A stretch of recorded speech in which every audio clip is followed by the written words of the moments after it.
কথা বলেন, এদের দলেই নাকি ঢুকতে হবে। তো আমার এই দেশে সুন্নি ভাইরা গালি দেয় আহলে হাদিস বলে, আবার আহলে হাদিসরা আমার গালি দেয় সুন্নি বলে।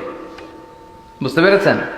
মাঝামাঝি থাকাটা এই বাংলাদেশে খুব কঠিন, কিন্তু আপনাকে মাঝামাঝি থাকতে হবে। আপনাকে ওয়াসাতিয়ার পদ্ধতিতে আসতে হবে। উম্মাতান ওয়াসাতা, মাঝামাঝি।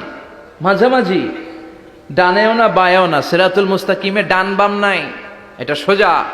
এই রাস্তা একবার যদি উঠে যান, এই রাস্তা শেষ হয়ে যাবে জান্নাতুল ফেরদাউসের ভিতরে। চিল্লায় বলেন ঠিক কিনা? এই জন্য আমরা যেন মিডল পাথ ধরি, আমরা যেন কট্টর না হই, আমরা যেন মাঝামাঝি হই। আপনি তাবলিগ করতে পারেন, করেন, খুব ভালো। তাবলিগের ভাইদের একটা ভালো গুণ হচ্ছে নিজের খেয়ে নিজের পরে ইসলামের দাওয়াত দেয়, ঠিক কিনা?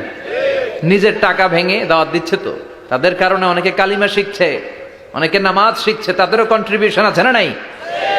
তো যারা তাবলিগ করেন, আপনি মনে করবেন না যে সব হক সব সত্য, শুধু আপনি হকের ডিলার, এটা মনে করবেন না।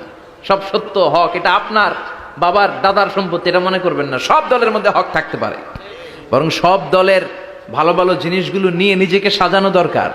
কথা বলেন? জামাত ইসলামের মতো, হেফাজতে ইসলামের মতো আন্দোলনের স্পিরিট থাকতে হবে। চিল্লা এখন ঠিক কিনা? আমার সুন্নি ভাইদের মতো নবীর প্রেম অন্তরে থাকতে হবে। চিল্লা এখন ঠিক কিনা? তাবলিগের ভাইদের মতো হৃদয়ে ইখলাস থাকতে হবে। এই সবগুলোর সমন্বয় হচ্ছে ইসলাম।